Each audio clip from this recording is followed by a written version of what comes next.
and today we're going to be taking a look at Hyperdimension Neptunia, the animation. And it's based off the video game series with the same long name.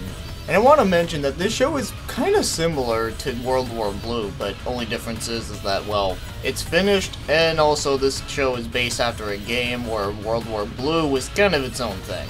And before I talk about the episodes, I will want to mention that the show is not exactly based after one of the games. It pretty much takes certain events from each of the 3 games on the PlayStation 3 and puts them into one, or just mixes them in together.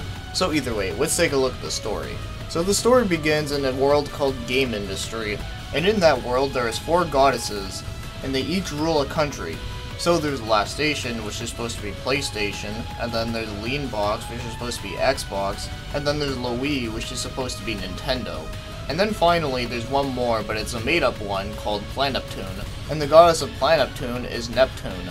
The goddess of Last Station is Noir, the goddess of Lean Box is Vert, and the goddess of Louie is Blanc. And you can tell, just from the way how these names are spelled, you can tell that they're supposed to be the French words for the colors. And of course, all the goddesses have like their little sisters and whatnot, but I'm not going to get too much into all that. So at the beginning of this show, they sign a treaty where no one wants to take shares from each other, or at least it's forbidden. Because shares is what keeps all the countries alive, and all the goddesses don't want to keep on fighting each other anymore, so that's why they sign a treaty. But of course, someone has to go fuck it up. And the person that happens to fuck it up, and yeah, it's not really much of a spoiler, is R4, who is pretty much like a witch, and has a sidekick named Pirachu, who is supposed to represent like a little stupid rat. So yeah, that's pretty much why it reminds me of World War Blue, because it has all like the wars of like console wars and whatnot, and it has a ton of references to other video games. So yeah, the story is very basic though, but I will at least say that the story is at least really funny. I consider this to be one of those animes where you can't take it too seriously. Or shall I say, one of the concepts that you can't take too seriously because, well, this was based after a game, and even the games are like this too. So yeah, for the most part, it's mostly mindless fun. So anyways, that's enough I'm going to say about the story, so let's go on to the animation. I think the animation looks pretty good. It suits the theme very well, and it has some cool fighting scenes, so there's not a whole lot I can say, but it does look good for what it is. Suits it very well. And as for the voice acting, well, there isn't really a lot I can say because, well, this show is only in Japanese right now, but they did announce an English cast, because the show is coming out in English. And as far as I can tell from the English cast, I think it does look pretty promising. They did get most of the original voice actors, which is good, but only a couple of them have changed. So I can't say a whole lot on that because, well, it's not even out yet, or at least as soon as I'm recording this. You never know, by the time when this video is out, it might actually be out by then. So I can't really say too much, but I will have to say one thing, is that the voice for Yellowheart and Abnus, at least in Japanese, their voices are fucking irritating. So I'll just leave that there. And before I move on to the score, there is one thing I will want to mention.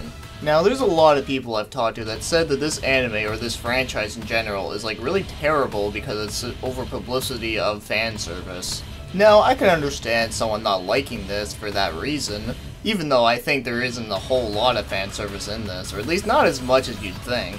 But the thing that really doesn't make sense to me is that there's a lot of people that say this, but then they turn around and watch something like Ikitoshin or High School of the Dead. And the reason why I think that doesn't make very much sense is because those 2 shows have a lot more fan service than this one, and I mean a lot more. But at least to be on a positive note is that High School of the Dead is at least, you know, good fun, where Ikitoshin is just a box of icky Kleenexes, meaning it fucking sucks. I mean, when you think about it, it's kind of hypocritical, kind of like that whole situation with Hatred, where there's a lot of people that say that game was like really offensive because of how inappropriate it is, but then they turn around and play something like Grand Theft Auto or Postal, which, you know, as again, it doesn't make much sense. But I don't know, I think a lot of people try to jump on board and say that this is for like weeboos only or whatever. And personally, I am totally not a weeboo because for one, I don't try and insult people for having a different opinion than me. Or try to be an all like elitist type saying like, hey, you don't like English subs, then fuck you, or something like that. See, even if I try to pretend to be a weeboo, it just doesn't work. So anyways, yeah, this show does get a lot of flack Although I can understand feeling uncomfortable with that stupid CFW trick dude. I mean, come on, that guy's a fucking pedophile and is most likely the creepiest character within gaming history. But like I said, this anime is not for everyone. I do totally understand that. But there are some people I've ran into that just had to act like total dickwads about it. So anyways, I just wanted to do that little rant there because, well, I just thought it was necessary to do so. But anyways, yes, so let's move on to the score. And I'm gonna give it a 7 out of 10.